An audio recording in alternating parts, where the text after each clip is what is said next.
What's up, Celtics fans? Let's talk about everything going on in Boston right now, because there's a lot to unpack ahead of Game 2 against the New York Knicks. After a heartbreaker in Game 1, the energy is mixed. Part frustration, part hope. But one thing is clear, this team knows how to fight. They're not just here to make the numbers, they're built to go deep, and Game 2 is already shaping up to be a must-watch. That Game 1 loss hurt, 108-100, and 5 in overtime. That's not the kind of score you forget overnight. Boston had the chances, they had the fight, but in the final stretch they couldn't close it, and you could feel something was off right from the start. The rhythm wasn't there, the rotation seemed shaky, and the offense struggled to find that flow we saw in the regular season. Now, part of that definitely had to do with Kristaps Porzingis. The guy gave it a go, but it was clear he wasn't himself. Porzingis has been in and out of the lineup all season, battling both injuries and illness, and in Game 1 it just became too much. He only managed 14 minutes on the floor, went 0 for 4 in shooting, and grabbed 4 rebounds. That's not the Porzingis Boston fans know. That's not the guy who can stretch the floor, block shots, and shift the defense with his mere presence. He was trying, no doubt, but his body wasn't cooperating. And when you're in the playoffs, every single possession matters. So having a key piece like him at less than 100% is a big blow. But here's where things start to turn around, and maybe, just maybe, there's light at the end of this tunnel. Heading into Game 2, the Celtics have upgraded Porzingis' status to probable. That means there's a good chance he suits up and gives it another go. And if he's even close to his normal self, that changes everything. We're talking about a 7'3" unicorn who can knock down threes, post up, alter shots, and defense. The kind of player who doesn't just play a role.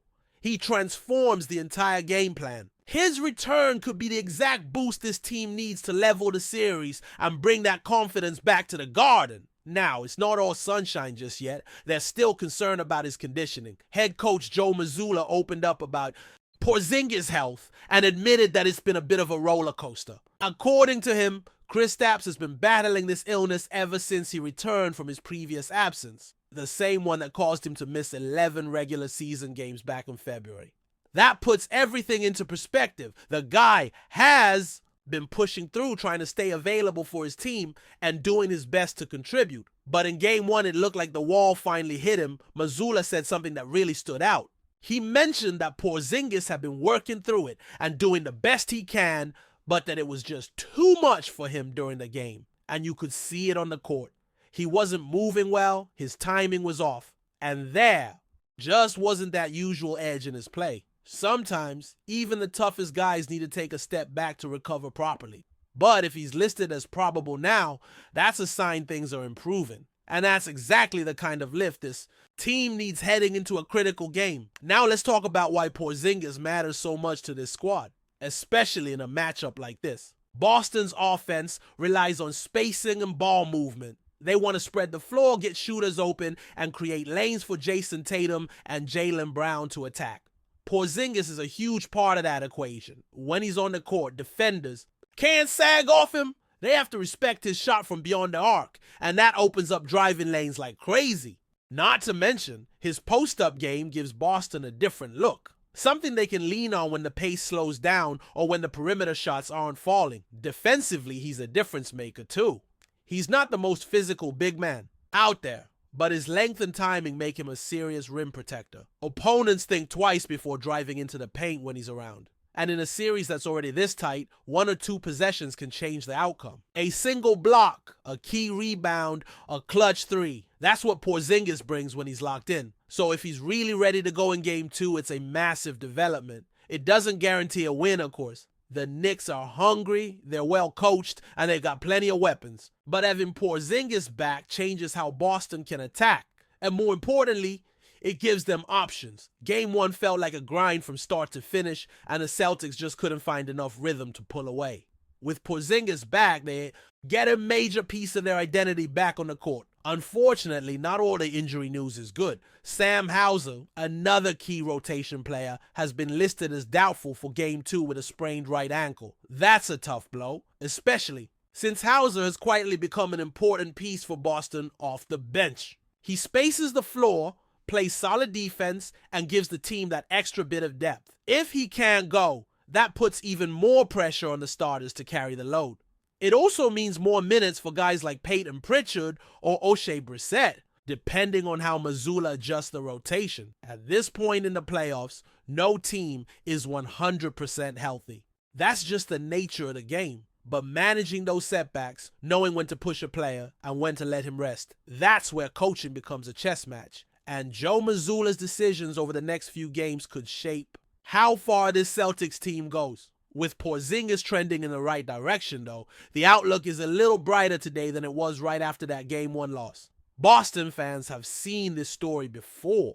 A stumble in the first game, questions around injuries, and then boom, a bounce-back performance that reminds everyone why this team is a legit title contender. But they'll need all hands on deck. The Knicks aren't going away, and if the Celtics want to avoid going down 0-2 in the series, they'll have to show up with intensity, urgency, and a clear game plan. And if Porzingis is ready to go, even at 80 or 90%, that could make all the difference. But let's be honest, Porzingis isn't a magic solution. He can shift the game, yes, but the rest of the Celtics roster needs to rise with him.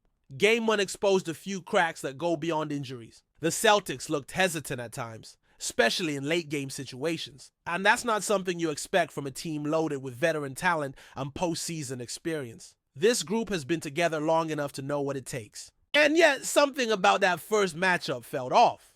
Whether it was the pressure, the physicality of the Knicks, or just a bad shooting night, Boston has to shake that off and come back stronger. Jason Tatum and Jaylen Brown, the franchise cornerstones, both had their moments in the first game. Tatum finished with big numbers, but in crunch time, the offense stalled. The ball started moving and possessions turned into isolation plays that didn't go anywhere. That's where Porzingis can help, no doubt, but the bigger issue is rhythm. Boston's system thrives when the ball zips around, when everyone touches it, when the defense is constantly rotating and chasing. That didn't happen enough. The Knicks were able to settle in and disrupt the flow. And when you're not moving the ball, you're not forcing mismatches. You're just playing into the defense's hands. Another area that needs serious attention is rebounding. New York outworked Boston on the glass, especially in key moments. Offensive boards turned into second chance points, and in a tight game, that's devastating. This isn't new. The Celtics have had issues on the boards all season, especially when playing smaller lineups, but it can't continue in the playoffs. Every rebound has to be a battle, every loose ball a war. That's the kind of grit the Knicks bring. And if Boston doesn't match that physicality, this series could slip away fast. Porzingis helps in this area for sure. He's long, smart, and can box out, but it's a team mindset. Everyone has to get in there and fight. Now, there's also the mental side of it. After losing Game 1 at home, there's pressure. The crowd wants answers, the media starts buzzing, and the players feel it. But this is where leadership comes in. Veterans like Al Horford and Jrue Holiday have been through it all. They've seen adversity. They know what it means to rally a locker room. And in the next few days, their voices will matter as much as their performance on the floor. It's about setting the tone in practice, in film sessions, and making sure everyone's locked in. Speaking of Holiday, his defense will be crucial in Game 2. The Knicks have guards who can explode if you give them space. And Holiday's ability to pressure the ball, fight through screens, and control tempo is something Boston absolutely needs right now. His shot might come and go, but his defense is non-negotiable. Same goes for Derek White, who has been one of the most underrated two-way players all year. Those two together can give the Celtics an edge on the perimeter, especially if they can turn defense into offense and get some easy transition. Buckets! Because right now the half-court sets are too labored. They need to run more, get easy points, and take pressure off the stars. Coaching adjustments will be under the microscope too. Joe Mazzulla has had an up and down year in terms of rotations and timeouts, and this is where he has to show growth. The playoffs are all about counters. If the Knicks throw a new wrinkle, Boston needs to respond fast. No waiting until the third. It's quarter to make changes. No stubbornness. The margin for error is razor thin, and coaching decisions, from when to call timeouts to which lineups get extended minutes, will matter more than ever. The fans can feel it. Everyone watching can feel it. This is the moment for Mazzulla to rise and guide his team through adversity. And let's not forget the bench. Boston's depth has been a talking point all year, but in game one they didn't bring enough punch. Without Hauser, someone else has to step up. Maybe it's Peyton Pritchard hitting a couple threes and pushing the tempo. Maybe it's Luke Cornett providing solid minutes to keep Porzingis fresh. Whoever it is, they can't just go through the motions. Bench minutes are vital in the playoffs, not just to survive, but to swing momentum. A good second quarter shift can change the entire game. The Celtics need their role players to shine under the lights. Then there's the crowd.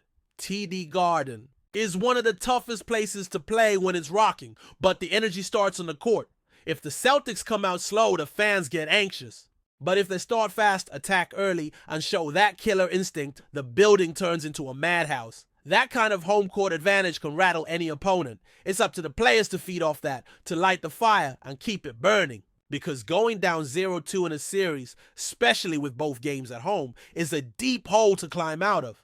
Game 2 isn't just a bounce-back opportunity. It's a statement game, a chance to reset the tone of the entire series. So yes, Porzingis being probable is a big deal. It gives the team hope, and it adds a dangerous weapon back into the lineup. But this isn't just about one guy returning from illness. It's about a team deciding what kind of postseason story they want to write. Do they roll over after one? Tough loss? Or do they come back swinging, show some fight, and remind the league why they were one of the top teams all year? Celtics fans are waiting for that answer, and Game 2 might just give us a glimpse of it. We're talking about pride now, about culture, about identity. The Celtics are built for moments like this, but they've got to prove it on the court. The Knicks are hungry, and they already stole one game on the road. Now they're smelling blood. The Celtics? They've got to protect home court, punch back, and do it with authority, because the playoffs don't wait for anyone. You either rise with the pressure or get buried by it. And with Porzingis possibly back in the fold, maybe, just maybe, the spark returns. But before we continue, please remember to subscribe to the channel and give the video a like. Your support helps us keep bringing you the latest news about the Boston Celtics. Feel free to share your thoughts on the news in the comments as well. In a surprising revelation that has sent shockwaves through the NBA community, Los Angeles Lakers head coach Redick confirmed today that veteran center Rudy Gobert will be leaving the Lakers to join the Boston Celtics. The announcement came during a press conference held at the Lakers training facility, where Redick addressed the media following days of swirling trade rumors. Gobert, who joined the Lakers in a high-profile trade deal last season, was expected to bring defensive prowess and veteran leadership to a team looking to make another championship push. While his stint in Los Angeles was marked by solid defensive numbers and a strong presence in the paint, the chemistry between Gobert and the Lakers' core roster never fully materialized. Redick, speaking candidly, acknowledged the challenges. Rudy's an incredible talent and a great professional, but sometimes fit matters more than anything. We believe this move is best for both him and the team. The move to Boston positions the Celtics to further strengthen their already elite defense, adding Gobert's rim protection to a lineup that includes stars like Jason Tatum and Jaylen Brown. The Celtics, who have come close to a title in recent years, appear to be going all in this season, and Gobert's addition could be a game changer in their battle against Eastern Conference rivals. This trade marks another strategic shift in the Lakers' ongoing roster overhaul under Redick's leadership. Since taking the reins, the former NBA sharpshooter has emphasized flexibility, player development, and building a team culture grounded in accountability and grit. Gobert's departure clears cap space and opens up opportunities for younger players to step up, possibly signaling a larger rebuild or another major move ahead. As the dust settles, fans on both coasts are left with questions and anticipation. In Los Angeles, there's curiosity about who will fill the defensive void left by Gobert. In Boston, there's excitement and perhaps pressure as the Celtics prepare to integrate a new anchor into their defensive scheme. One thing is certain, this move has shifted the dynamics of both conferences, and the ripple effects will be felt throughout the league. That's it for this update. If you enjoyed the video and want to keep receiving exclusive news about the Boston Celtics, please subscribe to our channel and give the video a like. We always appreciate your comments and opinions. See you in the next video.